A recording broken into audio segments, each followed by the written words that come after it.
छोटे हाथी का बच्चा बड़ा शैतान होता है, उसको चेन से महावत बांध देता है, वो चेन तोड़ने की कोशिश करता है, बहुत तोड़ने की कोशिश करता है, उसके घाव हो जाता है, खून निकल आता है। चेन तोड़ पाता है? Yes no? नहीं तोड़ पाता। धीरे धीरे हाथी का बच्चा बड़ा होता है, विशाल हाथी बन जाता है। अब उसको जूट की रस्सी से बांध दिया, बांस की बल्ली के साथ खड़ा कर दिया। पेड़ नहीं साहब, पांव भी खींचेगा ना तो बल्ली बाहर आ जाएगी, लेकिन वो रस्सी को तोड़ पाता है? Yes no? It is their belief system. और डॉक्टर्स इसका इस्तेमाल कर रहे हैं, बोलते हैं भैया राम जी ये दवाई खा लो, 2 दिन में एकदम ठीक हो जाओगे, ये तुम्हारे लिए अमेरिका से मंगाई दवाई है, 2 दिन में ठीक हो जाओगे। राम सोचते हैं अच्छा ऐसा, दवाई खाते हैं, कहते हैं अब तो ठीक होने वाला हूं और 2 दिन में ठीक भी हो जाते हैं। वो दवाई थी? नहीं, वो दवाई नहीं थी, वो एक खोखली गोली थी।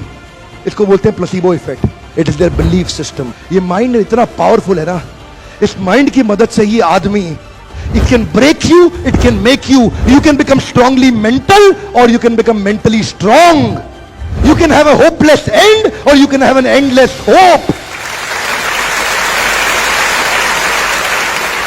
Your belief system is right. आप जानते हैं उस लड़की को, अरुणिमा सिन्हा, यूपी के गांव से आई थी, ट्रेन की पटरी के नीचे उसको चेन छीनने के लिए कुछ लोगों ने धक्का दे दिया, दोनों पांव ट्रेन के नीचे आ गए, कट गई, सारी रात वहीं पड़ी रही, कोई बचाने नहीं आया। 49 ट्रेन सारी रात में गुजर गई वहां से, एक ट्रेन इधर, एक ट्रेन इधर, एक ट्रेन इधर, एक ट्रेन इधर, बीच में पड़ी रही पटरियों में, जंगल के बीच में, कोई नहीं था। कीड़े चाट रहे थे उसके पांव को कटे हुए, चूहे खा रहे थे उसकी स्किन और हड्डियों को, कोई नहीं आया। सुबह हुई, दिल्ली अस्पताल में लेके आ गया उसको, और वहां पे आने के बाद जब उसको पता चला मल्टीपल फ्रैक्चर उसकी पीठ में आ गए, पांव खत्म हो चुका है, सारी जिंदगी के लिए अपाहिज हो गई है, प्रोस्ट्रेटेड लेग्स के साथ उसको चलना पड़ेगा।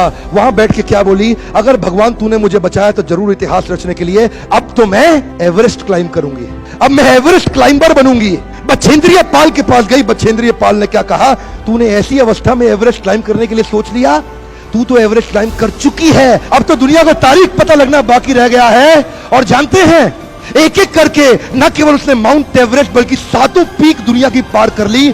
आज एनडीए गवर्नमेंट में उसको पद्मश्री अवार्ड मिला है। साहब, आदमी विकलांग शरीर से नहीं होता है, मन से होता है। अगर मन से विकलांग हो गया तो हमेशा के लिए विकलांग हो गया।